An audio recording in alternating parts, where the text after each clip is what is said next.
hundreds and hundreds of years by necessity that it had to happen. So with Haymarket, we are a nonprofit. We are not a for-profit, we are a nonprofit.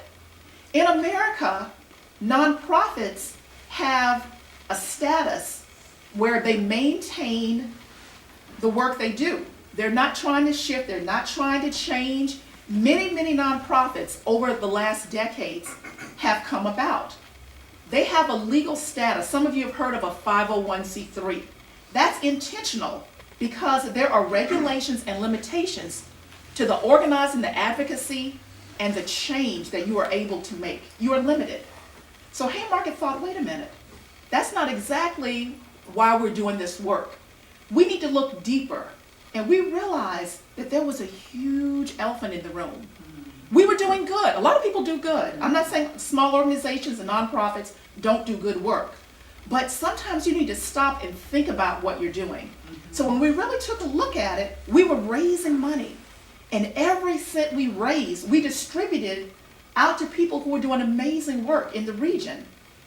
But when did we look internally? When did we look at what we were doing and how we were contributing to the problem? In philanthropy, that happens all the time. Now, when I tell you this, I'm not telling you that we figured it out.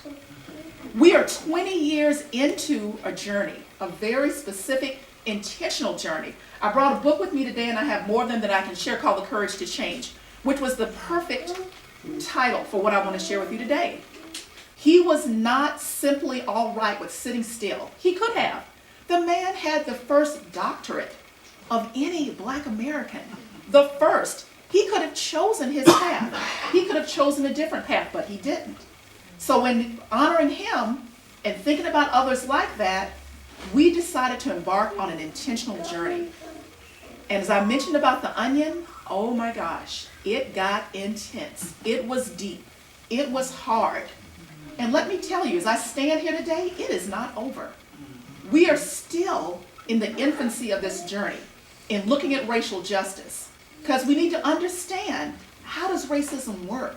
What is an analysis? What is a language? Because when you mention certain words, I don't care how well you know people. It could be your loved one. It could be a friend. It could be a coworker. There are certain charged words that if you mention them, things will not turn out well. So people really need a deeper understanding about how racism works in this country. That's what Haymarket went about doing. We really dug deep, very, very deep, to really understand that racism was intentional. It was created because there needed to be a divide between those who had and those who didn't. You can't have rich, wealthy people without having someone on the bottom. And so when you look at that, there are people who are doing very well. There are some people who have earned what they've done. There are others who are struggling each day. We live in a very rich country. That should not be the case. So Haymarket really needed to figure out, how do we enter into this and what do we do? In this journey, which I won't go into full detail about, we started to unpack things. We looked at the staffing structure. Why were there white people who had relationships with these wealthy donors? Why were they the ones who had more of a deep understanding about the finances and the money? Why were the Black people still in the fields? We've been around for decades. Those are the folks who were going out around the region working with the grantees. Those are the people who do what we do, building relationships, strong relationships. But they didn't know what the other side was doing.